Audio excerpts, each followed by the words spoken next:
What's going on, guys? This is Rob, and in this video, what I want to talk to you guys about is that one friend, right? Like that one friend that you have. Now, here's the important thing.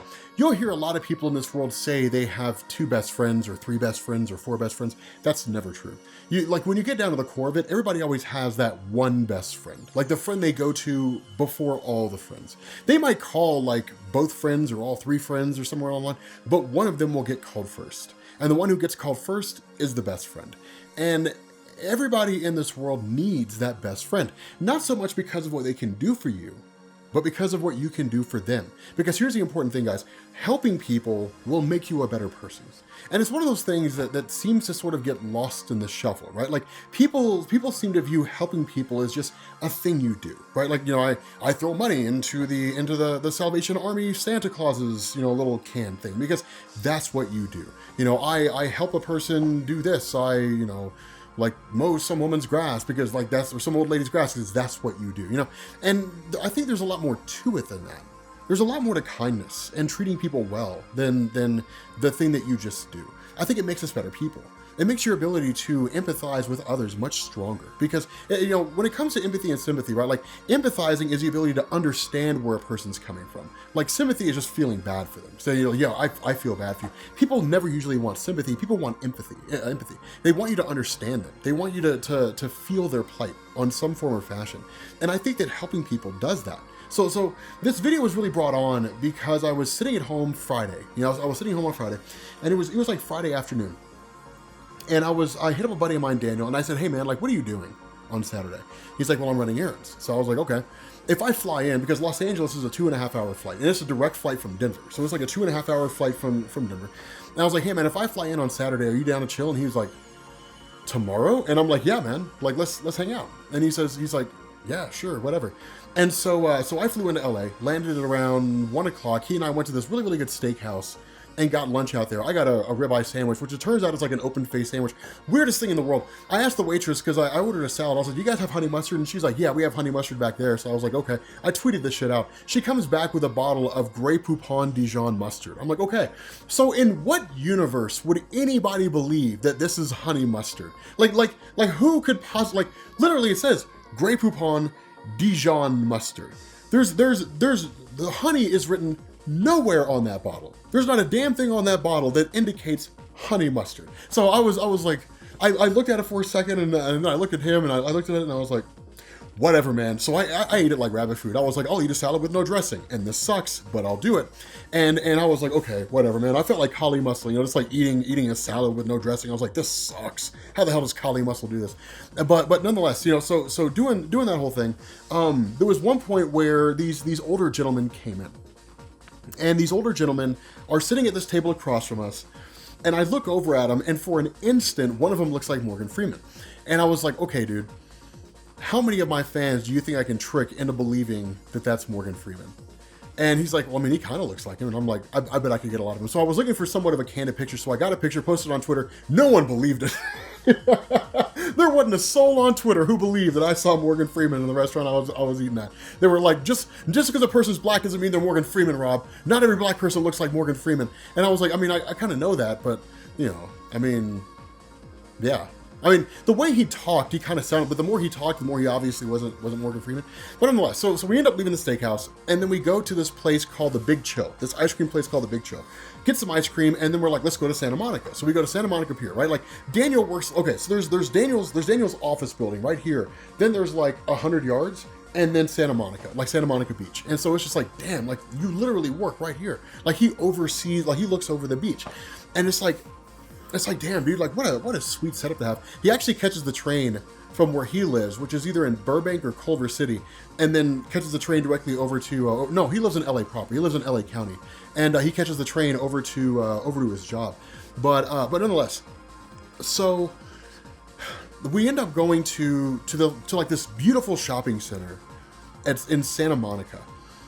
And the whole time I was there, I was like, dude, I have to bring Mariah here because it's been forever since I've been to Santa Monica, right? Like, I mean, I went to Santa Monica Pier maybe 3 years ago, and it was myself, Benny, Natalie. You guys can actually find the picture on somewhere online. It's somewhere out there. But it was myself, Benny, Natalie, Sal and Tiffany, which of course Benny and Natalie are married, and at the time Sal and Tiffany were just dating, but they're married now. I mean, hell, man, as long as they've been together, they might as well have been married for like the last 7 years. But they're married now. I took the picture because I don't want to be the odd man out, right? Like I don't want to be like the weird guy standing there with like no girlfriend. So I took the picture, and like we hung out at Santa Monica. No, that was in Seattle. Never mind. That was in Seattle down by Pike Place Market. No, Santa Monica Pier. Myself and Sal were hanging out at Santa Monica Pier. Sal and I actually, we just took like a Sal and Rob time. Like we actually went down to Santa Monica Pier and hung out. One of the coolest moments I had, just hanging out with Sal at the pier, just like, shooting the shit, talking about stuff. That was the year the whole weekly poll got together. So we flew Faust in from England. Caitlin came up. She lived in Texas at the time. Caitlin came up. Or went out there to California. That was WonderCon. So that was at Anaheim Center. So yeah, so it was Sal, Caitlin, Benny, Natalie, Tiffany, maybe Ben and Ethan, myself. Yeah, we were like 7 or 8 strong, just like rolling into this thing. It was like New York Comic Con, right? Because like when New York Comic Con happens, like the weekly poll gets together. So there'll be like 10 of us just like roaming around the entirety of New York Comic Con, which is why it's so easy to spot us, because Benny and I are being so loud and kind of obnoxious, and like Sal's kind of like, get these guys the hell out of here. Like it's fun. Like it's a blast to go to New York Comic Con. Like I love going to New York Comic Con. It's one of my favorite cons. That's where I met Connor Makuza. Connor, I will never forget you, bro. I will never forget Connor. Connor was a kid who freaked out when he no, he wasn't. That was a kid in Baltimore. Connor was a kid who I met on a back street. He had gone to the con, he got like a Saturday pass or something like that, just to meet me, and was disappointed because I wasn't there, because I had gone to get lunch, and I ran into him on a back road, and dude, it made that kid's day. I'll never forget the look on Connor's face. He's like one of the coolest kids ever. Dude's tall as hell, right? He's like 10'20". Like the dude's taller than hell. But anyway, yeah. So we go to this amazing shopping center at Santa Monica Pier, and we end up going to this brewery up on like the 3rd level, and I can't remember. I think it's called like the Dude's Bar or something along those lines. And they're out of like 2 of the beers that Daniel wants, so he's kind of pissy. And I end up ordering just like some light IPA, and then Daniel orders something, and then we're just kind of sitting there chilling and drinking, and like we're just shooting this shit. We're watching the Jets piss away a game against the Texans. Like we're watching the Jets just screw up in the 4th quarter, and it's like, Jets, man. What the hell are you guys? I was like, man, the Jets suck, dude. This team blows balls. Like 4-9, no wonder. Like they're 4-10 now. But yeah. But anyway, so we end up leaving. We end up going down to Santa Monica Pier proper. And the whole time, like we're walking around, we end up going to like this lounge bar area. But like, and Daniel and I have like this amazing conversation, the details of which will not be released in this video, will not be discussed in this video.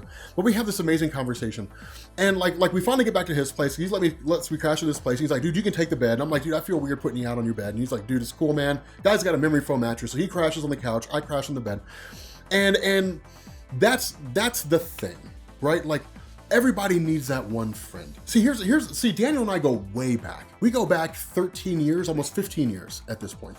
And there was a point where he and I didn't talk for about a year for what was probably the dumbest damn reason ever. Which again, I'm not going to mention here. But when Daniel and I both lived in Lexington, when we first met, we were like reasonable friends, and like we hung out in the same circle, and like we knew each other, and we would talk occasionally, and sometimes we would talk consistently. But it wasn't until after we stopped talking for a year that our friendship was better than it was before. Because what we would do, like when we first reconciled, we drove around the city of Lexington for like 4 hours. And we were talking about all these different things, like all the problems that we had going on. And from that point going forward, like 3 times a week, sometimes every single day of the week, we would drive around the city of Lexington for like 2.5, 3 hours. We would go to Speedway, use our Speedway cards, get like free drinks and hot dogs and so on. And we would just shoot the shit. And we would just talk about things that bothered us and things that we were worried about.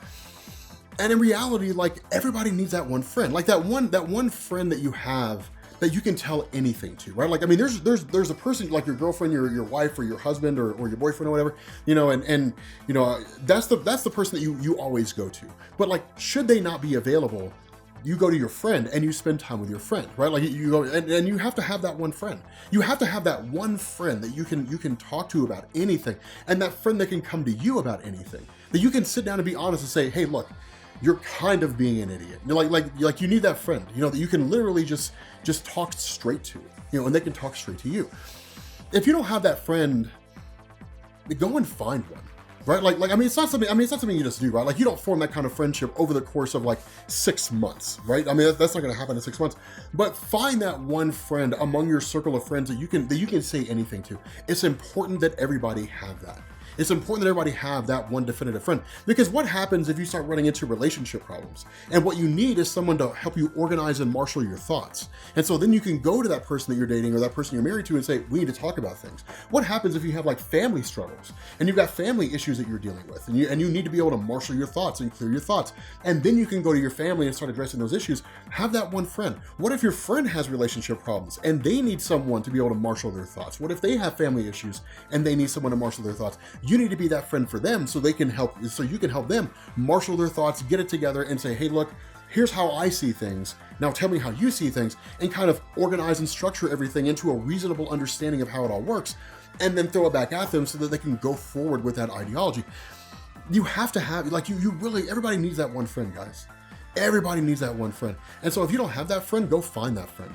Right? I mean, I imagine most of you guys have friends. You know, most of you guys have people that you associate with. I mean, I have a hard time believing that a lot of you guys just sit in a vacuum, right? Like sit in like isolation, and like you never talk to anybody, and like you never go see anyone. Like you get out of school and you're totally isolated. Like you go home and you read comics by yourself, or you play video games by yourself. And if that's what you do, guys, you got to get out there and be social. Now, if you struggle with social anxiety, that's a whole different beast. But if you're just antisocial, if you've just never really been a social person, go get social. Because what you'll find is if you don't do that, you're going to end up living a very, very lonely life. And you don't want to live that life. I did it for 10 years. I promise you, that life sucks.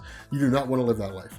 But nonetheless, guys, you know, that's really just kind of the point of this video, is find that one friend. You know, go find that one friend that you can go to about anything in order to help you kind of organize and structure things. You know, everybody has that friend that they talk to. Everybody has that friend. I mean, you better believe like almost everybody has that friend. To be honest, everybody has that one friend. So go find yours. Go find that one friend that you can talk to, and be the friend for that person that they can talk to about anything. Because remember, friendship's a two-way street. It's never 60-40. It's never 70-30, 80-20, 90-10, or 100-0. It's always 50-50. Every step of the way. Always 50-50. Always keep it that way. But anyway, guys, yeah, we're gonna go ahead and bring this video to an end, and I will catch you all later. Peace.